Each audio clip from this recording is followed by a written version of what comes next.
अलिबाग नगराध्यक्ष निवडणुकीत अक्षय नाईक यांच्या नावाच्या अचानक झालेल्या घोषणेने राजकीय वातावरण अक्षरशः उलटून टाकले। महिलांसाठी राखीव झालेल्या या पदासाठी अनेक पक्षात उमेदवारांची धावपळ सुरू होती। राष्ट्रवादीकडून ॲडव्होकेट कविता ठाकूर, भाजपकडून वर्षा शेठ आणि शेकापमध्ये ॲडव्होकेट मानसी म्हात्रे यांची चर्चा जोरात होती। पण शेकापने अचानक माजी नगराध्यक्ष प्रशांत नाईक यांची कन्या अक्षय नाईक यांना उमेदवारी दिल्याने सगळ्या समीकरणाचा खेळच बिघडला।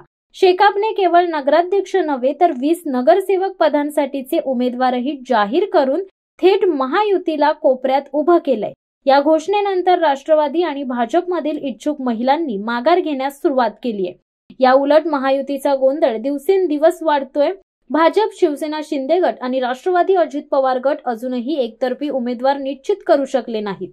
नगरसेवक पदांसाठीही इच्छुक मिळत नाहीयेत अशी माहिती सूत्रांची आहे। दरम्यान ठाकरे गटात नाराजीचं वादळ असून काही इच्छुक स्वतंत्रपणे निवडणूक लढवण्याच्या तयारीत असून त्यांना महायुतीकडून थेट नगरसेवक, नगराध्यक्ष पदाच्या ऑफर्स दिल्या जात असल्याची धक्कादायक माहिती समोर आली आहे। त्यामुळे काही नेते डळमळीत तर काही पक्ष गोंधळात आणि सगळ्यांच्या नजरा आता शेकापच्या पुढील डावावर असल्याची माहिती सूत्रांकडून मिळत आहे। शिवसत्ता टाइम्स न्यूज ब्युरो, अलिबाग।